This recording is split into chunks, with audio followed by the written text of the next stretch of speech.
Hello, and welcome to Talking About Tumors with Ryan and Ryan. This is Ryan Wolters. And this is Ryan Clin. And today we're going to move on with our upper GI malignancies into cholangiocarcinoma, which, like pancreatic cancer, is a very difficult tumor to treat with some limited options. However, over the last few years, we've been developing more and more molecular targeted agents. Before we begin, I just want to mention that we are in the month of July, and I know this has been a busy month for everyone in at least Canada and the United States as the new fellows and residents join at your programs. Once things start to settle down, we would ask that if you've found this to be helpful, to please recommend it to all the new trainees who are interested in medical oncology. Thank you. Yeah, we really appreciate it, and good luck to all the new fellows out there. It's a steep learning curve, but definitely a great career. So cholangiocarcinomas are sort of a heterogeneous group of tumors, relatively rare adenocarcinomas, and typically aggressive, especially in the metastatic setting. Historically, these have been looked at as being many different diseases and were broken down into gallbladder, intrahepatic, and extrahepatic. However, more recently, at least in the metastatic setting, these are typically approached similarly. However, it's important to keep in mind that based on the origin, there may be different staging classification, different surgical options, and especially some unique details about the gallbladder, which we'll talk about next week. So looking into epidemiology for gallbladder carcinoma, it's very common in Hispanic women. Actually, in Chile, gallbladder cancer is more common than breast cancer. It's also seen in obesity, smoking, patients with gallbladder disease such as cholelithiasis, chronic inflammation of the gallbladder, which can be caused by infections, and not typically in the U.S., but in other countries. Porcine gallbladder, if you remember from internal medicine, can increase your risk for gallbladder cancer, which is why we typically do a prophylactic cholecystectomy for those patients, as well as patients with gallbladder polyps greater than 1 centimeter. For cholangiocarcinoma, the classic risk factor is primary sclerosing cholangitis, or PSC. This gives you about a 10 to 15% lifetime risk of getting cholangiocarcinoma. So there's specific screening instructions for those patients. Also, similar to gallbladder cancer, people with intrinsic problems in the biliary ducts like choledochal cysts, cholelithiasis, hepatolithiasis. In developing countries, liver fluke can be associated with cholangiocarcinoma, hepatitis B and C, and in the United States and other industrial nations, diabetes, obesity, smoking, alcohol are all risk factors. And although many of these risk factors are well understood, their exact association is not that strong, and there's no significant screening protocols in place looking for these tumors, without the exception of possibly with primary sclerosing cholangitis.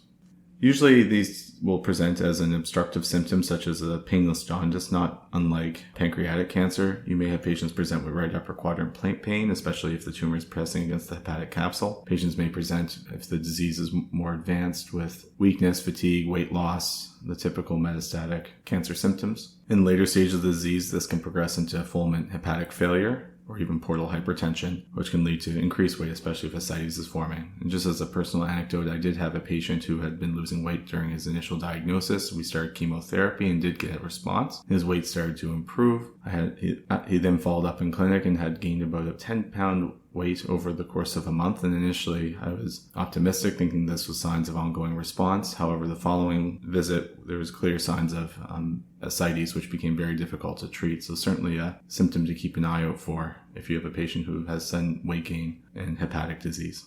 When you have somebody that you suspect of having gallbladder cancer, cholangiocarcinoma, many of these patients will have already had a MRCP, or sometimes it's found incidentally on an ERCP when you do biopsies. For these patients, you want to make sure in terms of staging that you get a CT chest, abdomen, pelvis with contrast if able. There's really no role for PET scans unless you have a liver lesion or something that you're concerned about. These diseases tend to metastasize to the liver, just given the close proximity. Peritoneal disease is common, as well as you can also get lung metastasis. Those are the most common sites of metastatic disease. You can send off a CEA and CA19-9, which sometimes will be elevated in these tumors. Keep in mind, CA19-9 can be elevated with biliary ductal obstruction, so you'll need to ensure that it remains high even after the ductal obstruction is resolved. You can also send to AFP if you have a solitary liver lesion, just to make sure that you're not missing a hepatocellular carcinoma. Yeah, I think that's an important point to note. There's going to be a major thing on the differential, especially with the solitary or multiple lesions within the liver. So when we do make our diagnosis and obtain a biopsy, once again, these are going to be adenocarcinomas. They're going to be CK7 positive, CK20 negative, much like the rest of the upper GI malignancies. and actually often can be difficult to just decide which the primary tumor is. And certainly with your biopsy, you're going to use that AFP stain in addition to the AFP serology, arginase and HepPAR1. If these can sometimes be positive in a hepatocellular carcinoma, but should not be positive in a cholangiocarcinoma. These may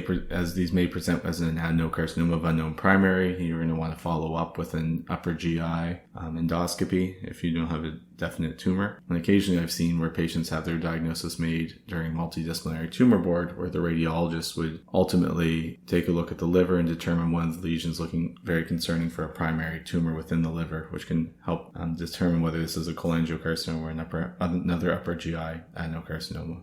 Which will matter because our systemic therapy is different for these tumors than the other diseases that we've spoken about. As we said, these diseases are very difficult to treat and are often very symptomatic, so it's important to get your palliative care colleagues on board early. People have a lot of pain, nausea, vomiting, and it can be difficult to make it through the treatment with all of these symptoms. So, again, always a good idea, never a bad idea to get palliative care on board. Another consideration early on, especially as these can present with obstructive symptoms, is whether or not to place intrahepatic stents or have a biliary drain in place. This can be a little bit trickier than with pancreatic cancer, as the chemotherapies we're going to use sometimes can be dose adjusted with an element of elevated bilirubin. Often it's a debate whether or not to treat and see if we get a response, because placing these stents can be sources for infection later on. And often with cholangiocarcinomas, there's going to be many points of obstruction. You may need multiple stents in order to alleviate this.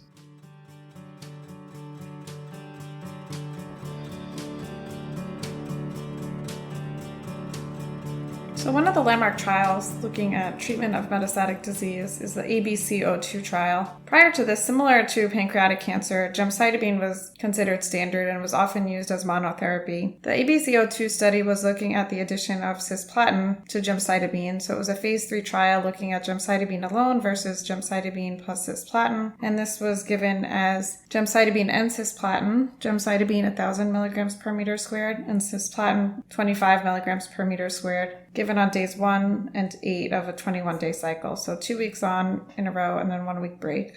This trial did include gallbladder carcinoma, cholangiocarcinoma, and ampullary cancer. There was an overall survival benefit seen with the addition of cisplatin. The overall survival was 11.7 months in the gemcitabine cisplatin arm versus 8.1 months in the gemcitabine alone arm. The toxicities were actually fairly similar between the two groups. There was increased neutropenia when you add cisplatin, but really no actual increase in infections or neutropenic fever. There was also increase in transaminitis with the addition of cisplatin. As with metastatic pancreatic cancer, still a very poor outcome, even with our best chemotherapy available to us. In that 2 years out, there was less than 20% of patients alive in either arm for this trial.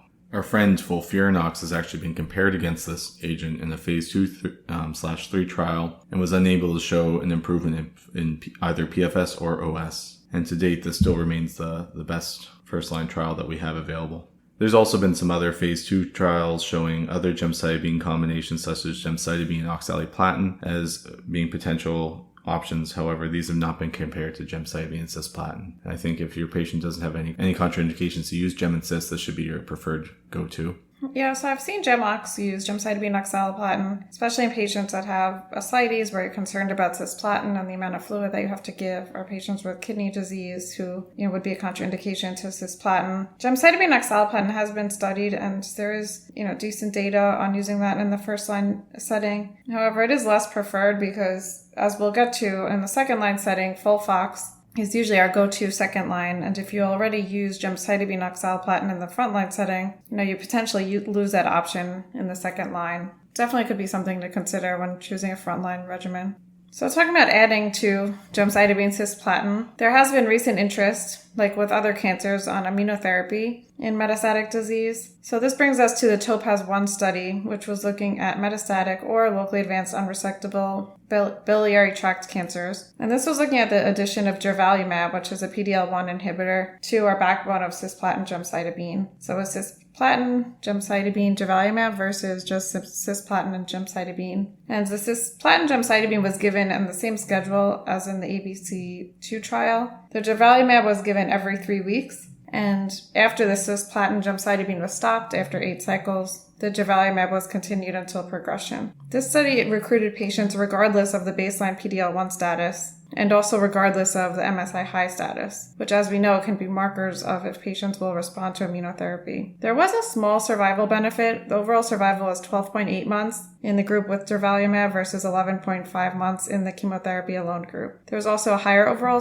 response rate with 26% versus 18%. And when we look at the long-term benefit, the amount of patients who were alive at 2 years was 25% in the durvalumab group versus only 10% in the chemotherapy alone group. I don't think we've gotten into this yet, but there is this concept of the tail of the curve is the term that's used to discuss some of these long-term outcomes we can see with immune therapies. This has certainly been shown in melanoma and to a lesser extent in lung cancer, as well as in certain populations of patients with other solid tumors, which is to say that unlike chemotherapy where you have a predictable benefit with an average increase in overall survival, an average increase of progression-free survival, but invariably tumors will often become resistant and overcome the chemotherapy you're giving. With immune therapy, sometimes we can see these very sustained long-term survivals, and we'll see that as years go on, especially in the melanoma data, the percentage of people alive remains consistent and looks like they're having a long-term response. This leads to a flattening of the Kaplan-Meier curve, hence the tail of the curve term.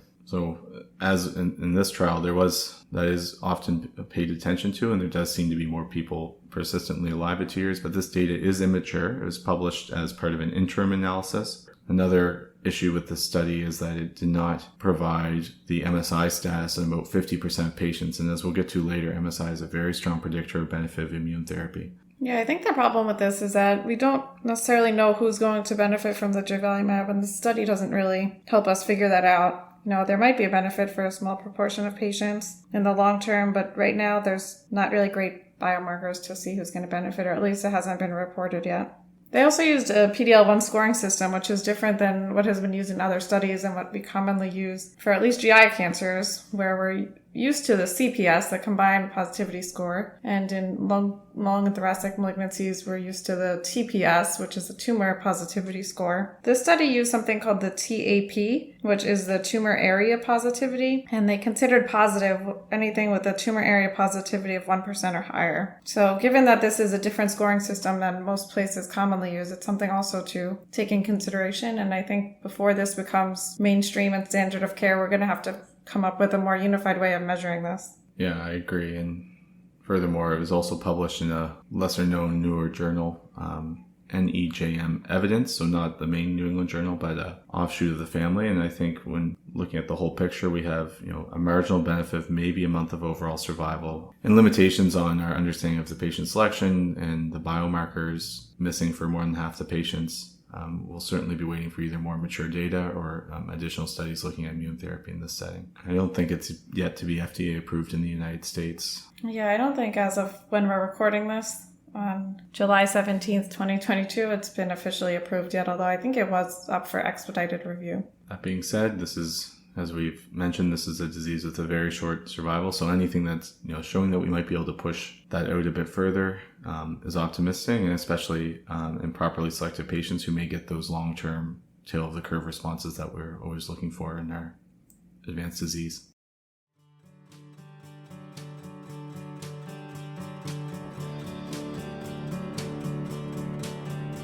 So moving into the second line, unlike some of the other cancers where often biomarkers are driving your first line selection, in this case, many of the biomarkers that we get on our next generation sequencing are going to play a role on our second line options. To date, there's only one positive phase 3 trial in this setting, which is going to be with systemic chemotherapy, which we'll get to in a minute. However, the biomarkers that we're going to really be looking out for are going to be our MSI high status, FGFR, IDH1, with other markers remaining investigational or with emerging evidence such as HER2, EGFR, and BRAF. As far as the MSI high status, there are a few umbrella trials that have looked at this, which use multiple tumor sites with MSI high status. In the case of cholangiocarcinoma patients within the study, they did find that there's approximately a 40% objective response rate. These patients only make up to about 3 to 5% of the total patients with this disease. However, at least from my personal experience, the 2 patients I have seen with metastatic cholangiocarcinoma did have very good responses and prolonged response, which is not something we are frequently seen in this disease. I don't know if you've ever seen anyone with MSI high in cholangiocarcinoma, right? I've seen it in the localized setting where we use immunotherapy. I haven't yet used it for metastatic disease. Other biomarkers for immune therapy sensitivity, such as tumor mutation burden, have been looked at. However, there's a bit less certainty of the value of this. The umbrella trial that looked at immune therapy with tumor mutation burden typically used a cutoff of 10 mutations per megabase. More recent data, especially some out of Memorial Sloan Kettering, have found that different tumor locations have various TMBs that should be used as the cutoff for benefit, and at least per their analysis for cholangiocarcinoma, this should be greater than 10. PD-L1 has not yet shown a great sensitivity marker for this tumor. Another biomarker that we look at for these diseases is FGFR2, and there are now 2 drugs that are approved for patients with FGFR2 fusions or rearrangements, pemigatinib and infigratinib. Pemigatinib was studied in the FIGHT trial, which was a phase 2 trial in patients with previously treated cholangiocarcinoma, and it looked at the addition of pemigatinib, 13.5 milligrams for 2 weeks on and 1 week off. The primary endpoint was overall response rate, which was increased in patients with FGFR2 fusions or rearrangements. It was 36% versus essentially 0% in patients without the FGFR2 fusion or rearrangement. It was a single-arm trial, so there was no control group. All patients received pemigatinib. There was no placebo arm. So again, you have to take this with a grain of salt when you're interpreting this data. About 10 to 20% of patients with cholangiocarcinoma have this mutation in place. So there was a decent duration of response, 7.5 months, in the patients that had FGFR mutations. Talking about toxicities, they had hypophosphatemia in about 60% of patients. Other things that can be bothersome to patients are arthralgias, dry eye, stomatitis, abdominal pain, fatigue. Another toxicity that's relatively rare, but certainly can be a high yield one to come across, is the risk of retinal detachment. This occurred in about 4% of people in this trial, so uncommon and mostly low grade, but if any patient presents to clinic with having complaint of floaters behind their eyes, they should immediately stop the drug and present to an ophthalmologist in the short term. There was actually a pretty significant overall survival, 21 months in patients treated with pemigatinib that had FGFR2 fusions or rearrangements. And this was in comparison to 4 months in patients that had no mutations. They also looked at a group of patients that had other mutations in FGFR2 or other mutations in FGFR, and those patients had a 6.7 month overall survival. So there seems to be something to be said about the FGFR2. Again, since it was not a placebo-controlled study, we don't know, maybe just the FGFR2 patients have less aggressive disease, or maybe it is, all the pemigatinib. There was also a similar trial looking at infigratinib, which we won't get into all the details, but fairly similar. So you do have those 2 options for patients that have FGFR2 mutations. And then the last biomarker to look for when you're sending your next generation sequencing is IDH1. This has an approval for ivosidenib, which is an IDH1 inhibitor. IDH1 mutations can be seen in about 25% of cholangiocarcinomas, more common in intrahepatic cholangiocarcinomas as with FGFR2. The intrahepatic ones are the ones that more commonly have these mutations. About 3% of patients have IDH2 mutations. But ivosidenib, again, IDH1 inhibitor, this was looked at in a phase 3 trial of 187 patients who previously treated cholangiocarcinoma. Very modest overall survival benefit, 2.7 months. This is progression-free survival benefit, 2.7 months versus 1.9 months. The overall survival benefit was 10.3 months versus 7.5 months. This was placebo-controlled, sorry. Yeah. So we, along with, I'm sure many people you've heard from, always make kind of a comment on whether or not this is a phase 2 or phase 3 trial. And understandably, phase 3 trials are larger, and often we put a lot more weight into their findings. Fortunately, with some of these rare diseases, we're a bit limited in our data. But I just wanted to briefly go over, there is some data in cancer clinical trials showing how likely a phase 2 study is going to be a positive in the phase 3 setting. And there's many meta-analyses out there to find. At least one meta-analysis I found of drugs that were positive in their phase 2 trial that were then moved into the phase 3 with similar comparisons found approximately, on average, about a 10% less objective response rate. And of those that were positive in the phase 2 trial, only about a third ended up being positive in their phase 3 trial. When we're dealing with an aggressive disease and limited options, we'll still make use of the best data that we can, but we certainly remain hopeful to get more and more data and better comparisons to be able to provide the best quality of care to our patients.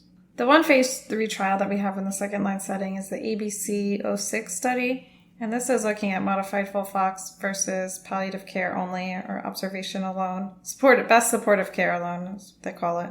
For second-line treatment after patients have gotten cisplatin gemcitabine. This was 162 patients. The majority of them were cholangiocarcinoma, 117 versus 34 patients with gallbladder carcinoma and 11 patients with ampullary carcinoma. There was, again, a modest overall survival benefit, 6.2 months versus 5.3 months. These patients were all ECOG 0 to 1, and the toxicities were not unexpected. Fatigue, neutropenia, looking at grade 3 to 4 toxicities. Things like neutropenia, infection, and fatigue were seen in more patients in the modified FOLFOX arm than the best supportive care arm. So again, only about a 0.9 month overall survival benefit, but if you have a patient with a good performance status who has progressed on cisplatin gemcitabine, this is probably, if they don't have any targetable rearrangement that we just spoke about, this is probably the best option that we have, or at least the best data that we have in the second line setting. Moving forward, this should be our gold standard that any new drugs that's getting approved should be compared against. So bottom line is you have someone who's a candidate for chemotherapy, good performance status, loop in your palliative care, nutritional support, manage any localized symptoms as needed. Currently, the standard first line would be cisplatin and gemcitabine, with second line directed based upon biomarkers, and in the absence of biomarkers, the best option available being FOLFOX chemotherapy. And if someone does have a biomarker available, consider enrolling them on a clinical trial or making use of some of the phase 2 approved drugs that we have in our arsenal, such as pemigatinib and infigratinib, ivosidenib, and then you can always consider the MSI status, the addition of immunotherapy, and probably more data to come from the TOPAZ-1 trial, looking at the addition of durvalumab in the first-line setting. Yeah, I can definitely see this potentially having a role, certainly for our MSI-high patients, and hopefully we'll develop some better biomarkers so we can select more patients to benefit from the immune therapy agents. So next episode, we'll be moving into localized cholangiocarcinoma, which, as with localized pancreatic cancer, has a lot of options such as radiation, chemotherapy, and surgery, and sometimes difficulties deciding on the best approach. We'll then move into some rectal cancer and anal cancer before switching gears and moving into breast cancer. Thank everyone who's been listening so far, and once again, please reach out to us if you have any questions or comments or suggestions as we move forward with this. Yeah, take care, enjoy the summer, and good luck to all the new first-year fellows out there.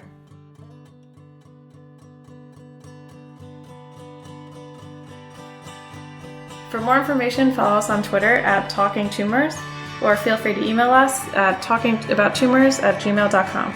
Please rate and review the podcast. We really appreciate it. And special shout out to our friend John Kim for all of his musical talents. And he is the composer of the music that you're hearing right now. Talking About Tumors is not medical advice. For medical advice, please contact your own healthcare provider. Opinions stated on this podcast are by the Ryan who said it and no one else.